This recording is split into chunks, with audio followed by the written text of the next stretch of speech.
تکبیر نعرے رسالت نعرے حیدری تحت حسین پاچھاد حسین زندست حسین بی پناہت حسین سرداد نداد سردست یزید حقاب کے بنائے لا الہ الا حسین صلوات صلی علی محمد و آل محمد.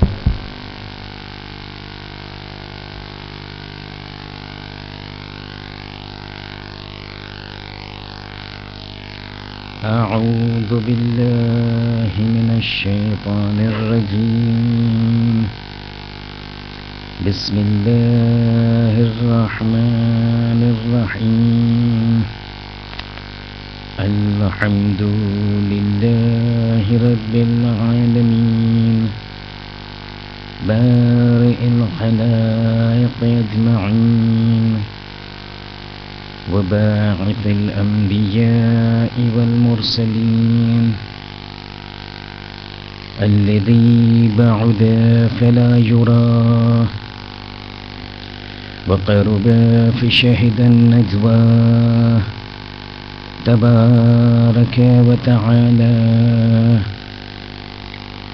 ثم الصلاة والسلام والتحية والإكرام على خاتم النبيين وسيد المرسلين وشفيع المذنبين الرسول المؤيد والنبي الممجد المصطفى الأمجد أبي القاسم محمد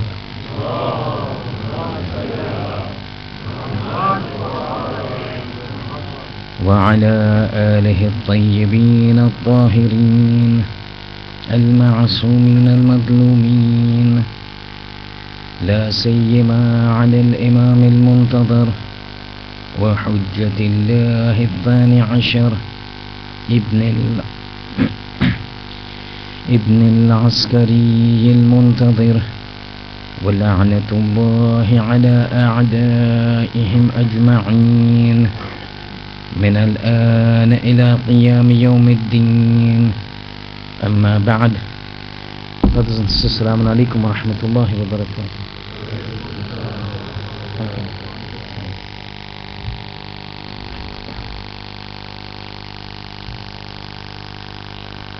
Into the last night of the series of lectures that we have initiated and we had initiated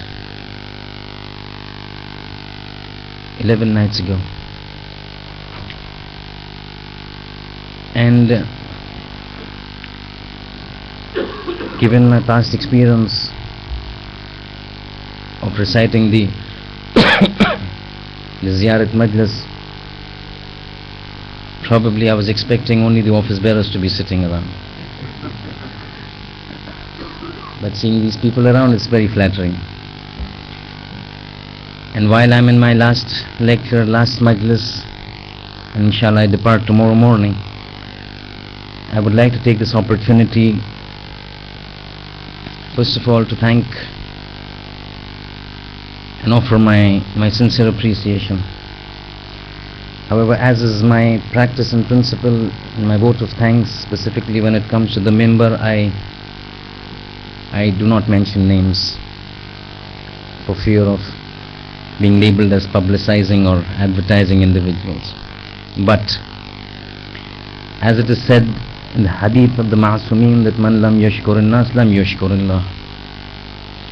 And on the basis of this hadith, first of all, I would like to offer my sincere appreciation and thanks to the office bearers of the Peterborough Jamaat for having first of all invited me. But this invitation had been going back around 4 or 5 years, if I'm not mistaken. Now I do understand that there are 2 office bearers involved, so I would like to offer my appreciation to both the office bearers. First of all, to those who were there in the previous committee and with whom I had been in communication with, and who made it possible that I'm amongst you.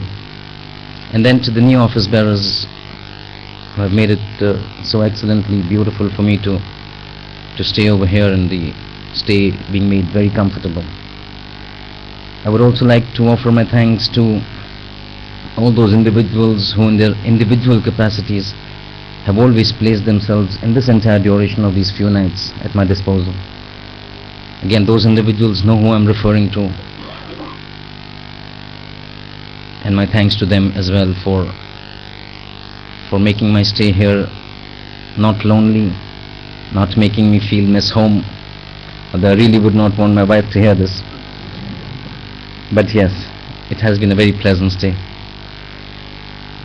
I would also specifically want to thank a couple of segments of this community. Probably their contribution might not seem very apparent, but there are these individuals who work behind the scenes and make it so possible for you and me to be sitting over here comfortably while they work out and they help out in the cold outside, the car park team. It would be very unfair if their efforts were not appreciated. It's their efforts in the chill, in the cold outside while we are in the warmth. They make it possible to sit down. So again, appreciation to them. And all the other people who have been involved in any sort of contribution for making this majlis possible. However, there is again one more segment which I don't think any of us would want to miss out, is the team that prepares those fatihas and the chais, and all of us know no majlis is considered to be a good majlis unless there's a fatih. So again, all those people in short who have been involved in any sort of effort in making these majalis a source of thawab and understanding and learning for us. And last, my personal appreciation to all of you brothers and sisters who have been so wonderfully patient in endeavoring to listen to me. At times my ramblings, hour and a half. Apparently there are individuals who keep monitoring my time and keep giving me a feedback, and it's basically hovering around 120, an hour 20 minutes, an hour 15 minutes. Thank you very much for being patient. But as we continue in our last majlis, continuation, the word continuation might not be a right word, because in this last majlis, which again I realize all of us have basically exhausted ourselves over these last 10 nights and 10 days in the month of Muharram. It's a very grueling, very strenuous period, specifically culminating in the day of Ashura and the Julus and the Sham-e Qariba. It leaves people drained out. It has left me drained out. And so today's majlis would inshallah be a short majlis, although I don't know how many of you all would believe me, because I think, if I'm not mistaken, this is the third time I'm saying this, and every time I've said it I've been reciting even more. But this time I will definitely try to cut it down, primarily because this would not be, and this discussion is not based on the 12th Imam, because my apprehension is anything that I speak now about the 12th Imam would be something that would definitely require clarifications, and I do not have the days or the means at my disposal to clarify them. But at this point of time, I would, in view of these months, these days that have passed, and the Ayyam al-Gham that has passed, there is one aspect about the Ahlul Bayt that I want to strike home. There is, and you do realize that as speakers in communities that travel various Jamaats, we pick up things, and we tend to base our topics on things that we feel need to be addressed in the community. It is not a question of wahwa, it is not a question of praises that is there, but it is a question of what we feel needs to be conveyed to the community, and to strike home a message in instances when the message is known but at times given to forgetfulness. And one of the things that, because of repeated use and because of a lack of a profound understanding a terminology, a term related to the Ahlul Bayt that we tend to take very lightly and not understand the significance and the profound purport of that meaning is what I want to strike the message home tonight. See, all along, whenever we've been talking about the Ahlul Bayt, one of the things that we say is the madlumiyat of the Ahlul Bayt. That these people were madlums, they were oppressed, they were subjected to immense persecution and oppression, they were subjected to intense tyranny. But whenever you ask an ordinary boy, a youth, because these are the harbingers of our community later on, and they're going to shoulder our community, and the thing they will say is that when you say Imam was madloom means what, or the Ahlul Bayt were madloom means what, saying they were martyred, hungry, thirsty, physical persecution. And that is where the concept of madlumiyat of the Ahlul Bayt is in majority of the minds. That when you say Hussein was madloom, 3 days of hunger and thirst, fair enough, nothing wrong with that. My only concern over here is that we have made it a point to reduce the meaning of the word madlumiyat and have restricted to only physical troubles that they have faced. Whereas you know that the troubles that they faced psychologically and non-physically were even more than the troubles that they faced physically. But when we talk about madlumiyat, we say Hussein was madlum, 3 days of hunger and thirst. Fair enough. I'm not saying that that is not madlumiyat. What I'm saying is the meaning of madlumiyat is very vast. What we tend to pick up and keep it to ourselves is a very small segment of this oppression and tyranny that was perpetrated upon them, and said this is what it means, whereas the meaning is pretty vast, and this is what I want to convey. Short discussion, inshallah mufiid and beneficial. Whenever we talk about the madlumiyat of Ali, the first thing that comes to mind is the blow of Ibn Muljam. In a state of sajda, Ali goes in the second sajda or in the first sajda, whatever the tradition is, Ibn Muljam comes, strikes him on the head, the sword, the poison, the madlumiyat of Imam. Whereas if you listen to the Imam, when Ibn Muljam strikes him, what does he say? Fustawara bil Kaaba. So when the Imam is asked, how do you look at this blow of Ibn Muljam? He says, I take it as a success. That does not mean we don't say that this blow that came upon Ali was not a madlumiyat upon Ali. Yes, it was a madlumiyat. But I want to take you to another aspect of this madlumiyat and the oppression on the Ahlul Bayt that was much more than the physical aspect. They were subjected to such intense persecution and dhulm that was far reaching beyond the physical means. And this is what we find. Whenever we talk about this madlumiyat, when it comes to Ali, Ali we just heard, when he's being struck by the sword, he says, Fustu wa Rabbil Kaaba. I am successful by the Lord of the Kaaba. Ashura just went yesterday. When you look at Ashura, and you look at the events that took place in Ashura, specifically that final battle of Hussein alayhi salam. In this final battle of Hussein, when he comes out alone to fight, and then he is eventually martyred, at that battle the Ravi says, I was watching Hussein when he was fighting. Now I'm coming to this physical persecution, which we have summarized the madlumiyat and the oppression into. Saying when Hussein was fighting the final battle, and when he was on its own, the Ravi says, as I saw him getting more and more weak, and as I saw him getting more and more overpowered by the people, the more radiant his face would become, the more luminous his face would become, the more happy his face would become, because he realized nearing is the time when he's going to meet his Lord. So this physical thing that we say that he was hurt, yes, it's madlumiyat. But when they look upon it, they find madlumiyat something else, and they refer it not only to this hunger and thirst. Again, don't misconstrue my words. What I'm saying is, yes, the physical oppression, the physical tyranny, the physical persecution is bad, is a dhulm. But there is something beyond that. Because when Ali was hit with the sword, he says, Fustawara bil Kaaba.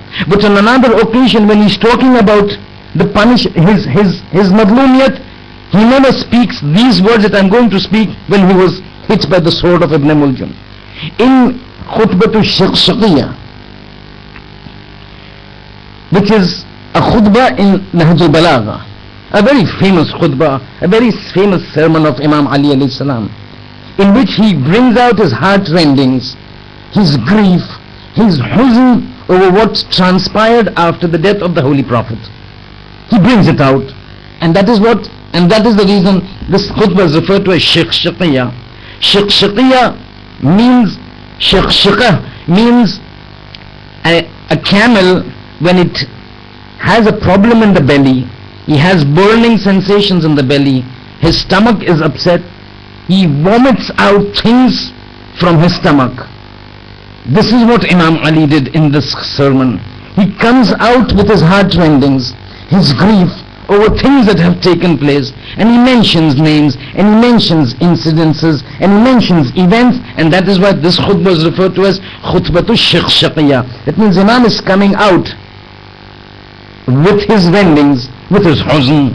In this khutbah he's coming out with a sentence. He says, those 25 years that passed after the Holy Prophet, when the Khilafat was taken away from me, it passed as a situation where I was bearing things in a manner, the dhulm that was done on me, the rightful heirship of the Holy Prophet, the rightful successorship of the Holy Prophet taken away from me was a dhulm, and that dhulm was so difficult for me that فَصَبَرْتُ وَفِي الْعَيْنِ قَضَى وَفِي الْحَلْقِ شَجَى. I bore these 25 years of oppression and dhulm, of my rights being usurped, and seeing the entire society go haywire away from the rulings and the teachings of the Holy Prophet was so strong, severe and grave upon me that these 25 years passed every day as if I had a thorn in my eyes and a bone stuck in my throat. He wants to express the pain, the trouble, the trials that he was facing, the situation that he was facing in these 25 years. Not for Ibn Muljim, he says, I felt it as if I got a thorn in my eyes and a bone in my throat. He was trying to emphasize, when somebody has a thorn in his eyes, forget a thorn, a small speck of dirt, he cannot rest at ease until he takes it out. He washes his eyes with water. Somebody, a small particle of rice or rotli gets stuck in the throat, he begins to start coughing. He does not rest in ease and peace till it comes out. He's saying, for 25 years I pass my days and nights as there's a thorn in my eyes and a bone in my throat. This is the dhulm that he was talking about. But when we look at this persecution, of all the persecution that takes place, non-physical persecution, we find that there are several things that these oppressions can be concised into, and which the Ahlul Bayt felt. And we're just not talking about one Imam. This has been with all the Imams. If you compare all of these oppressions, you can classify them into three categories. These categories which the Ahlul Bayt regarded more severe than the physical punishment, than the physical perpetration, than the physical oppression that they faced. One of the things that the enemies of the Ahlul Bayt, those harboring animosity with respect to the Ahlul Bayt, did was an endeavor to lower them from the ranks. That means concerted effort and specific efforts were made to ensure that they lower the rank of the Ahlul Bayt. And this is something that you and me just recited yesterday, Day of Ashura. When? The Ziyarat Ashura. What sentence? Just this 8th, 9th sentence from the beginning. وَلَعَنَ اللَّهُ أُمَّةً دَفَعَتْكُمْ عَنْ مَقَامِكُمْ وَعَزَالَتْكُمْ عَنْ مَرَاتِبِكُمُ الَّتِي رَتَّبَكُمُ اللَّهُ فِيهَا. This is what we recite in Ziyarat Ashura. This Ziyarat Ashura, understand, it is not something that has come from the Imams. According to certain scholars, it is something that is Hadith Qudsi, that means revealed by God to the Holy Prophet before even Karbala taking place, in which you've got those lan and the curses on everybody. This sentence says that may the curse of Allah be upon those people دَفَعَتْكُمْ عَنْ مَقَامِكُمْ, who lowered you from the ranks. وَأَزَالَتْكُمْ عَنْ مَرَاتِبِكُمُ الَّتِي رَتَّبَكُمُ اللَّهُ فِيهَا. And the status and the position and the elevation and the stature that was given to you by Allah subhanahu wa ta'ala, they began to lower it from you. They began to lower you from it. You see what happens? There were times when after the Holy Prophet there was an endeavor to grant legitimacy to certain individuals' power. They wanted to grant legitimacy. Now, in order to grant legitimacy, they had to make sure that these individuals were comparable, was assuming the best in the business around in the current times. Because somebody who is inferior cannot be given a position higher than somebody who is superior. So they had to make sure that the most superior person at that time, everybody knew it. Denial is something else. In the heart everybody knows. Denial is something else. All of them knew that the most superior person amongst us is the personality of Ali ibn Abi Talib alayhi salatu wassalam.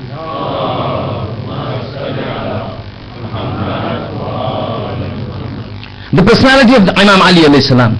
Now they had to make sure that these individuals are raised to a rank higher than Ali. But that was not possible. There was no way that this could be done. So what they would do? They cannot raise somebody to the rank of Ali. What would they do? Lower Ali to the ranks. They had to make them equal, because then you would say the first among the equals, and that's why he is now the Khalifa. But when you have somebody who is very high and you cannot raise somebody to that level, you cannot get for everybody ana madinatul ilmu aliyun babuha. You can't get for everybody. You can't get for everybody anta bi manzilati Harun min Musa. You, in relation to me, are like Harun to Musa. The Prophet said, the Prophet went away. Now you can't get these traditions. You can't raise these people to that level. What is the next step? Lower them to our level. Then you can say, first amongst the equals, he's got a right to become the Fulan Khalifa. And in that effort, you would find that people would start comparing two individuals. Now in that sulh of Imam Hassan alayhi salam with Muawiyah, the propaganda was such that on one hand there is Hassan ibn Ali looking for power. On the other hand there is Muawiyah ibn Abi Sufyan looking for power. You make a decision who is the right one. Now you imagine comparing Hassan ibn Ali, the son of Fatima, with the son of Hind, the liver eater. I mean, where does this comparison come? How do you compare Hassan with Muawiyah? There is no way that you can compare. Efforts, propaganda was made. These are ordinary people. These are not very highly lofty people that you need to go. And this is one of the reasons. This propaganda machine. If you get time, you will discuss the nefarious activities of Muawiyah. This Muawiyah was a personality, was a genius, but a genius in the negative sense. All the problems that have come to Ali and Hassan have all emanated from Muawiyah. To discuss Muawiyah, we need at least 5 lectures to discuss what were his impacts on the entire Islamic history. But this Muawiyah is now standing in opposition to Hassan, is now standing in opposition to Ali. When it comes to Ali, the propaganda machine that started, and in the Masab you heard yesterday, Maulana was reciting, what did he say? They would say, to this group that has come in Karbala, Kufians were being told, people all over the tribes around Karbala were being told, a Khariji, a rebel has stood up against Amirul Mu'mineen Yazid La'anatullah alayh. They used to refer to him as Amirul Mu'mineen. They say Yazid Amirul Mu'mineen, somebody has stood up against him, a Khariji. We are fighting against the Khariji. And that is the reason people would go to fight him. The propaganda machine was at work, that by the time these people came to Kufa, the people were ready. Oh, the rebels have come, rocks in their hands, throwing at Zainab, at Kulthum. The propaganda machine. This propaganda machine, in labeling them to be Khariji and rebels, had started work well beyond before Hussein. To such an extent the tradition says, look how the work was going on. And it is not a joke, and it is not out of coincidence. It was a concerted policy to lower them into the ranks. To lower them. Today we really do not have time, because we need to discuss 3 things and I need to finish up early. But there are so many things that I can discuss on this, but just a few passing references. This issue of lowering them into the ranks, you all heard, whenever the talk of Ali comes in and Sham comes, and the shahadat of Ali comes, always in the 21st of the month of Ramadan, you keep listening from the ulama, from the zakirin. What? That incident about that old Shami, that old man from Sham, when Ali is killed, that person, the news goes to Sham. Somebody comes and tells him, Ali ibn Abi Talib was killed. He says, yeah, so what happens? You know what happened? He was killed in Masjid al-Kufa. He turns and says, Ali killed in Masjid al-Kufa. But what was Ali ibn Abi Talib doing in the mosque? Why did Ali have to go to the mosque? What is the relation between mosque and Ali? Ajab. Somebody who's born in the house of God is now being labeled as somebody who's got no relation with the mosque. This was a propaganda. And because of this propaganda, listen to what happens. This is what we mean. This is what they call that I am the Hujjat of God upon the earth. I am the one because of whom this earth runs. I am the one because of whom this universe is moving and functioning. I am the one because of whom the sun shines and the rain comes. We discussed about the 12th Imam. And to me now, I am being compared to the son of Hind, the liberator, the son of Fatima. Hussain is sitting one day with Ibn Abbas. And you know Ibn Abbas, we said, he was one of those companions of the Holy Prophet, regarded very highly in terms of the narrations of the ahadith of tafsir in the Sunni world, very highly regarded. Even we regard him very highly, Ibn Abbas. From the time he was 3 years, 4 years old, he was always with the Holy Prophet. His traditions regarding tafsir in the Sunni books of tafsir, very highly regarded, given a lot of prominence. Hussain is sitting, Ibn Abbas is sitting. Look at the propaganda, how they have endeavored to lower these people into the ranks of the common masses, just so that they could come out with first amongst the equals. Hussain is sitting, Ibn Abbas is sitting. A person comes. He comes and turns to Ibn Abbas. He says, and recites a verse, saying, Ibn Abbas, can you explain to me what this verse is? Now the Imam is sitting. Ibn Abbas hesitates to talk. Remember we said, when he was asked, what is your ilm in opposition or in comparison to Ali ibn Abi Talib? And he says, like a drop in an ocean. Now this is the warith of Ali ibn Abi Talib, Hussain. So Ibn Abbas hesitates, and that usually happens when you have a student and a master, and a question is asked, the student always hesitates to answer. Ibn Abbas hesitated. Hussain comes out, he's saying, Ya Fulan, this verse means so and so things. Hussain said, this man heard, but his complexion changed, his attitude changed, his reaction changed. Anger, signs of anger browsed his forehead. He's saying, but Hussain, who asked you? I don't want answer from you, I want answer from Ibn Abbas. Ajaban. The house in which the revelation is revealed. The house in which everything regarding the verses of the Quran from Al-Ham to Wan-Nas is known. For whom it is revealed, on what incident it is revealed, whether it is revealed in the day, or the night, or in peacetime, or in wartime. That family in which the revelation takes place, that man wants to explain, he's saying, I'm not asking you, I don't want your answer, I want Ibn Abbas's answer. This becomes severe for the Ahlul Bayt. We know the Quran, we are the Quran in Natiq. It has been revealed to our family. And by generation to generation it has been passed on. Every Masoom before dying passes on to the next. We know what this Quran is. And now this man is telling me, Hussain, who asked you to talk to me? I want it from Ibn Abbas, the political machinery to lower the ranks of the Ahlul Bayt. And this again, not just with Hussain, this even goes way back. A political conspiracy to lower them. Because still they were not lowered to the ranks of the equals, to the others, ranks of the others. There would be no legitimacy and there would be no justification for somebody else other than Ali to be sitting on the Khilafat. There is no justification. So then what happens? Hazrat Abu Bakr passes away. He appoints Hazrat Umar. Hazrat Umar passes away. Now he doesn't appoint anybody. He puts in a shura, a council. He puts in a shura council. So there are 6 people in this council. Very briefly. There are 6 people in this council.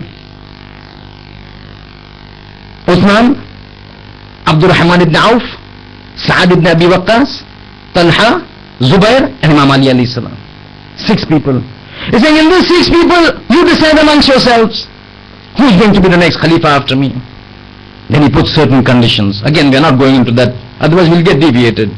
We'll go into the issue of Khilafat and what happened. He puts certain conditions. You look at the people around Ali. As soon as Ali comes to know that Hazrat Umar has put the shura, and these 6 people, one of them is supposed to be the Khalifa, and he's given the names of these other 5 people, he hits his hand on the head. Nahjul Balagha, فَيَا لَلَّهِ وَلِلشُّورَى. Saying, Ya Khuda, what is the shura that has been set up? فَمَتَى اعْتَرَضَ الرَّيْبُ فِيَّ مَعَ الْأَوَّلِ مِنْهُمْ حَتَّى أُقْرِنَ إِلَى هَذِهِ النَّظَائِرِ. He's saying, when was there ever a doubt about my superiority to the people, to the Khalifa that have passed away, that now I am being lowered, still low, to be amongst the people like Abdurrahman ibn Auf and Sa'ad ibn Abi Waqqas. With the other Khulafa, there was never a doubt that I was superior. مَتَى اعْتَرَضَ الرَّيْبَ فِيَّ مَعَ الْأَوَّلِ مِنْهُمْ. When was there ever a doubt about my superiority vis-a-vis those two, that now I'm being lowered still further to be made equals amongst people like Abdurrahman ibn Auf and Sa'ad ibn Abi Waqqas. This was hard. This is why he says, صَبَرْتُ وَفِي الْعَيْنِ قَضَى وَفِي الْحَلْقِ شَجَى. Thorn in my eyes, bone in my throat, 25 years. This is what is called madlumiyat, the real madlumiyat. They could bear it. Why did Hussein say, I'm willing to give my neck, but I'm not going to give my hand? This is exactly the reason. Physical I can bear. Physical I can bear. It's that mental and psychological and related to my rank that I cannot bear. That is difficult for me. I will give my life. I will never bow down before anybody. And this is what they endeavor to do. So one of the first things that they do, and again we are talking in a nutshell, to lower them into the ranks. This itself can go on for an hour and a half. About the incidences that took place. Ajab, heart bursts when you hear. Here this man is the second best creation of God. And people play around with him as if he's nothing. Shura, فَيَا لَلَّهِ. Sentence that Imam Ali occurs. فَيَا لَلَّهِ وَلِلشُّورَى. Oh Allah, what is the shura? But then lowering Ali into the ranks of the other people. And there have been so many fabricated ahadith in order to make sure that somehow they come in comparison to Ali to justify them assuming the mantleship of the Khilafat. But the second category that comes about the Madlumiyat is people would do things and put them around the necks of the Ahlul Bayt. They would do criminal activities. They would ascribe it to the Ahlul Bayt, so that they fall into trouble. You know, the third Khalifa, Hazrat Uthman, who was killed. This is one point. When Ali comes to the Khilafat, in 4 years, he has 2 major battles. The first being the battle of Jamal, the second being the battle of Siffin. Ajab, in a small span of 4 years, he was not given an opportunity to set up and establish a Khilafat as he would have wanted. But whatever he did becomes an example for the people, for humanity. But Hazrat Uthman was killed. The battle of Siffin that took place basically took place and was initiated by Muawiyah. This battle of Siffin that was initiated by Muawiyah was primarily with the main reason was that Muawiyah took up the murder of Hazrat Uthman. So this was done by Abul Hassan. Ali and Hassan and Hussein killed Uthman. And I want to fight Ali so that I avenge the death of Uthman. Somebody else killed Uthman. Somebody else killed Hazrat Uthman. But now Muawiyah, in order to get a justification to fight with Ali, says Uthman was killed by Ali. I'm going to fight him. The battle of Siffin comes. That's an extremely interesting chapter, a very heart-rending chapter in this 4-year Khilafat of Ali alayhi salam. I mean, what has he had to go through? Ajab. This Siffin is an ajib example. The battle of Siffin takes place. All of you know what happened in that battle. After the battle finishes, it ends up in an arbitration. The battle was inconclusive. There was no decisive winner. Events took place that Imam was forced by the people, by certain segment of the people. Let me go back a little. When the battle was going on, and the people were, and the forces of Ali were winning, Muawiyah comes up with a trick. He says, in order to save myself and to make make peace without submitting, and without coming on the lower side, he says, let's put Quran on the landfill, and we say, come out with the Quran and say, between you and me is the Quran who will rule. When those Quran started to come out, a group within Imam Ali's forces, due to certain individuals' instigation, who were bought over by Muawiyah, when we have time we can discuss this. It's a very long incident and very interesting. But they sow dissensions. A segment of the army of Imam Ali says, we cannot fight. They've come out with the Quran. Imam says, that Quran is a summit. It doesn't talk. You want to know the real Quran? It's me. Listen to me. This is the trick. He said, no. Quran has come out, but that's the word of God. Imam is saying, don't fall prey to these guiles of Muawiyah. He said, Ali, if you don't stop, we will kill you. Words on Jesus. If you don't stop, we will kill you. Ali says, Khatam, now finished now. If my own forces turn against me, then I cannot do. He says, I was hakamiyat, arbitration. Arbitration takes place, whatever Muawiyah tries out, Amr ibn As starts off a beautiful plan, unfortunately, against Ali alayhi salam. This Amr ibn As, la'anatullah alayhi, was one of those main advisors of Muawiyah. But he comes out with a plan. The representative from the side of Ali is taken away, beguiled, and the whole thing just goes haywire, goes against Imam Ali. The thing ends. When the thing ends, there's a lot of dissensions in the group. The whole group is divided and splintered, the army. Imam comes back dejected to Kufa. As he's entering Kufa, he finds some people sitting outside. Now the word of what had happened at the Battle of Siffin has already reached Kufa. When it reaches Kufa, he asks the people outside sitting कि कूफे के क्या हालात हैं, कूफे के अंदर लोग इस जंग सिफीन के सिलसिले में क्या बयान करते हैं. तो जो बाहर बैठे थे वो कहते कि या मौला, यहां 3 किस्म के गुरु हो गए कूफे में. कूफे की बाशिंदियों में 3 गुरु हो गए. एक गुरु वो कि आपकी मुखालिफत करने वालों में से आपके मुखालिफिन हैं, वो तो बहुत खुश हैं कि जंग जो है वो आपके नफ्स में तमाम ना हो सकी, आपके आर्मी में जो है वो डिसेंशन और डिस्कॉर्ड हो गए, वो तो बहुत खुश हैं. एक गुरु वो है कि जो आपके चाहने वाले हैं, आपके मुहिब्बीन हैं, वो बहुत नाराज है, वो बहुत गमगीन है कि ऐसे कैसे हो गया कि आपके साथ ये नाइंसाफी हुई, बहुत गमगीन है. और कहते हैं तीसरा गुरु उन लोगों का है कि जो कहते हैं कि अली जब यहां से जंग के लिए गए थे, अब ये तीसरा गुरु न इस तरफ है ना उस तरफ है, न मुहिब्बीन में से है न मुखालिफीन में से है, बैन न्यूट्रल. कहते ये न्यूट्रल गुरु जो है वो ऐसे उनको इत्तला मिली है और उनका बयान करना ये है कि अली जब यहां से गए थे तो उसके पास एक बहुत बड़ा लश्कर था और बहुत तादाद में लोग थे, एक बहुत ही स्ट्रांग पावरफुल लश्कर ले गए, लेकिन अली अपने खुद के सबब से, अपने खुद की वजह से, बिकॉज ऑफ मिसमैनेजमेंट पूरे लश्कर को जो है उसने तोड़ दिया. अली जब सुनते हैं तो एक बहुत शदीद उनको जो है वो हुज़्न होता है, बहुत गमगीन होते हैं. कहते क्या मैं अपने लश्कर को तोड़ूंगा? अरे वहां तो मैं तो जंग करना चाह रहा था, मुआविया का खात्मा करना चाह रहा था. यहां से एक गुरु उठकर खड़ा होता है कि यब्न अबी तालिब, अगर तुम जंग को नहीं रोकोगे तो तुम्हारा कत्ल कर देंगे हम. मैंने किसी लश्कर को नहीं तोड़ा, मैंने किसी लश्कर को स्प्लिंटराइज नहीं किया, मैंने किसी लश्कर को डिसइंटीग्रेट नहीं किया. ये खुद उठते हैं, खुद लश्कर में जो है वो इख्तलाफ पैदा करते हैं और मेरे गले में डालते हैं. मुझे जो है कहते ना कि बली का बकरा बनाते हैं. हर बार ऐसे होता था. मुहिम कोई चीज होती थी और कुछ गड़बड़ होती थी अहले बैत के गले में.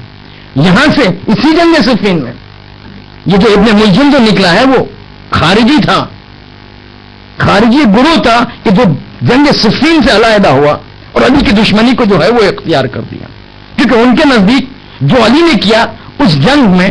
अब देखिए अजीब सिलसिला हो गया जंग सिफ़ीन का.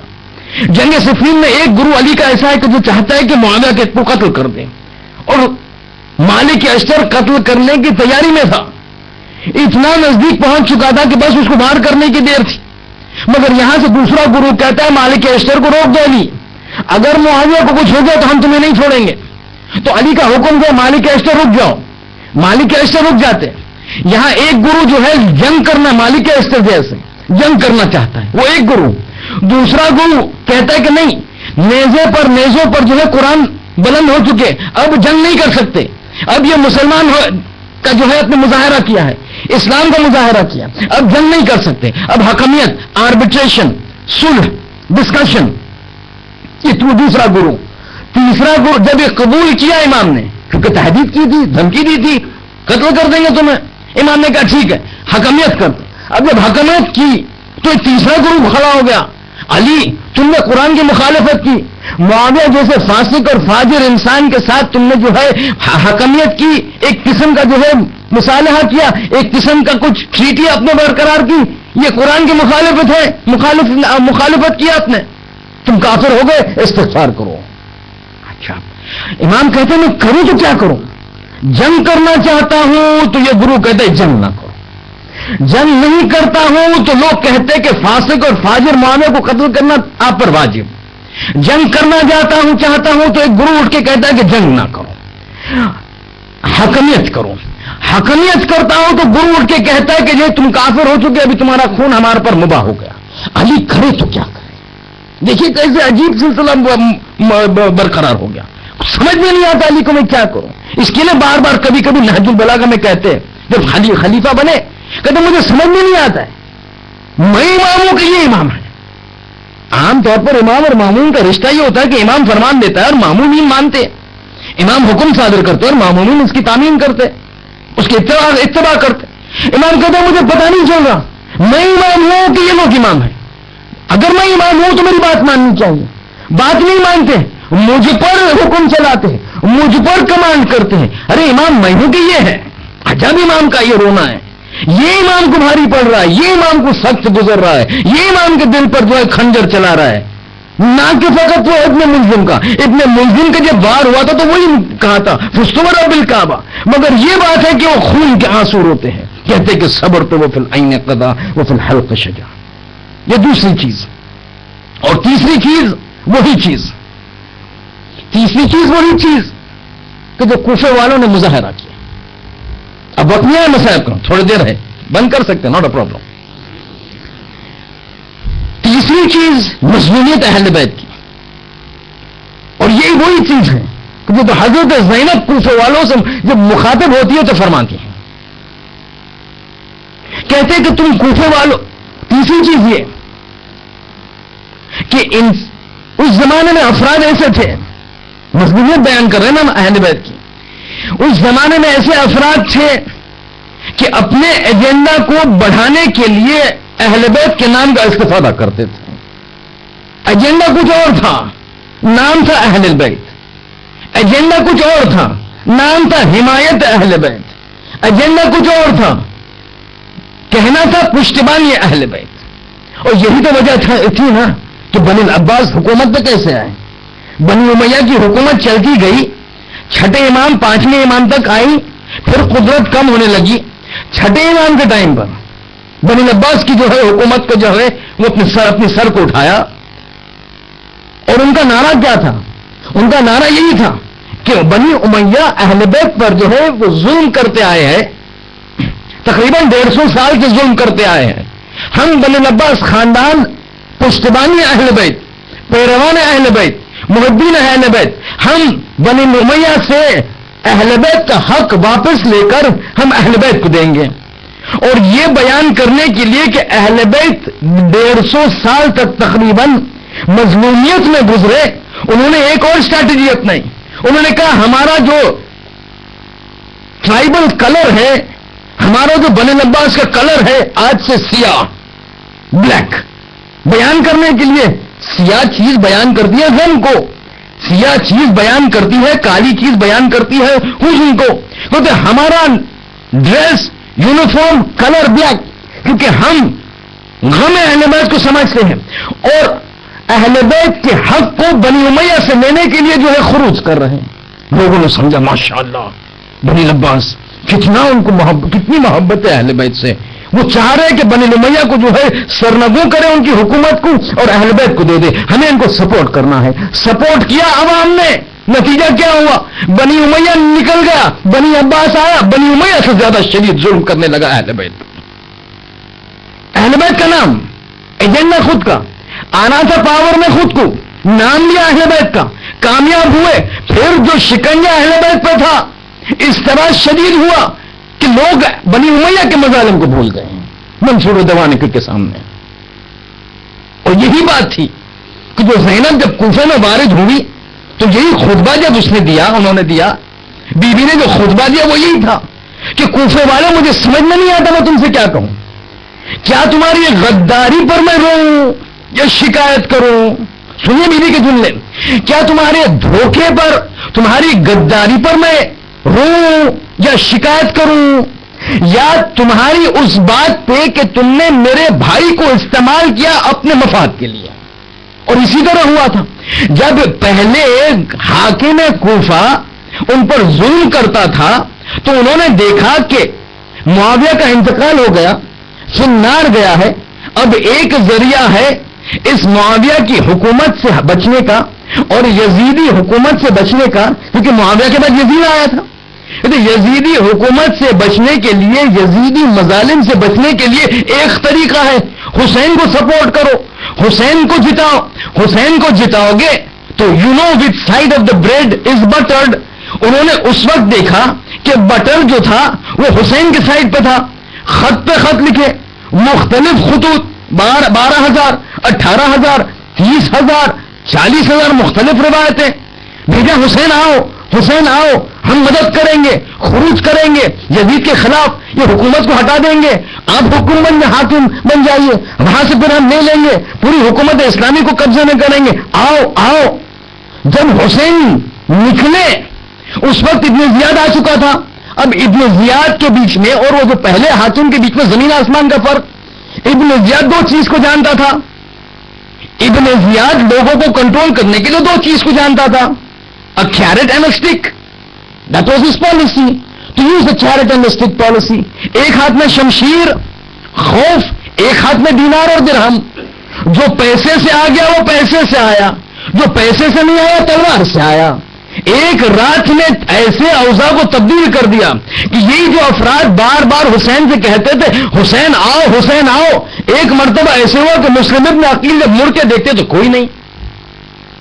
زینب کہتی ہے کہ مجھے پتہ نہیں چلتا میں کس بات پر روؤں، کس بات پر شکایت کروں، اس بات پر کہ تم نے میرے بھائی کو دھوکہ دیا، یا اس بات پر کہ اپنے مفاد کے لیے تم نے میرے بھائی کو چھوڑ دیا اور استعمال کیا۔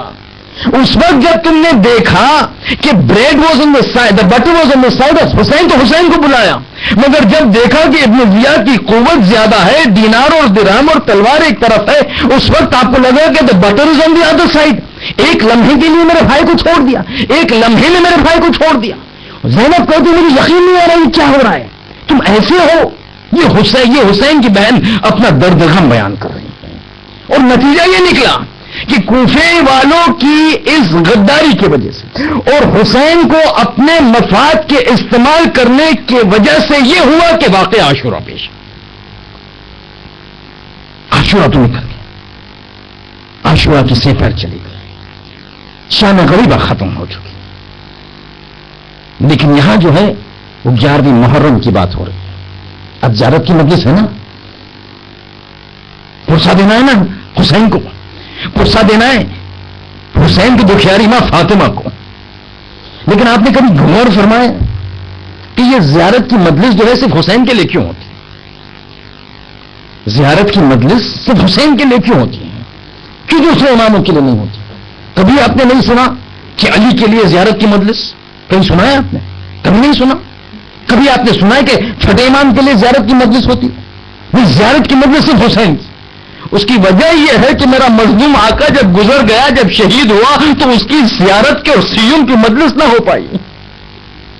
3 دن تک بے سر کا لاشا زمین کربلا پر پڑا تھا، بے گور و کفن، کسی نے زیارت کی مجلس نہ کی۔ ہم کہتے ہیں امام آپ کی مجلس نہ ہو سکی اس وقت، لیکن ہم قیامت تک برپا کریں گے۔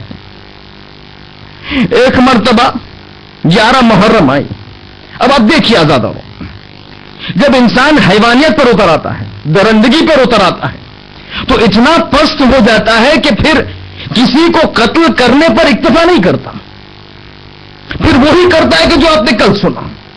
یزیدی فوج خیمے پر حملہ کرتی ہے، خیموں کو لوٹتی ہے، خیموں کو آگ لگایا جاتا ہے. ایک مرتبہ زینب کی چادر چھینی گئی، ام کلثوم کی چادر چھینی گئی، یہاں تک کہ ننھے بچیاں تھیں، کان کے بوندیوں کو چھینا گیا، اس طرح چھینا گیا کہ کانوں کو زخمی چھوڑ دیا گیا. مگر پست ہونے کا جو ہے کوئی معیار ہوتا ہے، کچھ میجر ہوتا ہے. جب طے پایا کہ جو ہے وہ اہل حرم حسین کو اسیر ہونا ہے، قیدی بنا کر لے جانا ہے، تو سب کو قیدی بناؤ، کوفے لے جانا ہے. جب طے پایا تو ایک مرتبہ سبھی کو جو ہے قیدی بنا کر بیماری کے ناکوں پر بیٹھایا گیا، without saddle on the camels. Now the saddle جو ہوتا ہے وہ saddles protect the person from falling down. The back of a camel is very slippery. The saddles were removed. They were made to sit on the plain backs of the camel.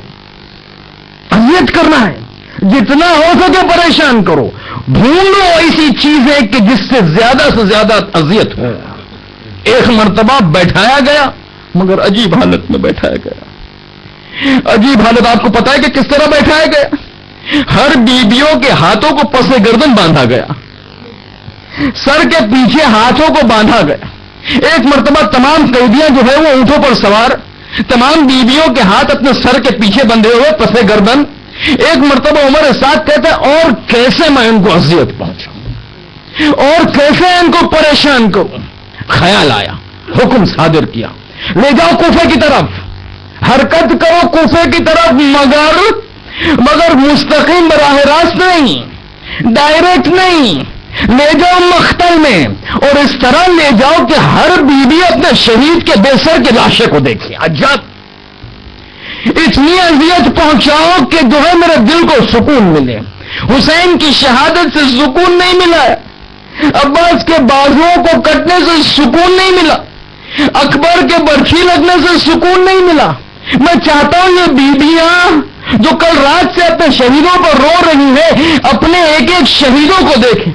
اب دیکھیے عزاداروں، سوچئے جیسا یہ قافلہ مقتل سے نکلتا ہے، درمیان شہیدوں کی لاشوں سے گزرتا ہے، ارے جیسے رباب جیسے لیلا دیکھتی ہے اپنے بچے کو، ارے اپنے بچے کو دیکھتی ہے لیلا اکبر کو، ارے وہ پیاسا وقت نہیں یاد آیا ہوگا اکبر کا.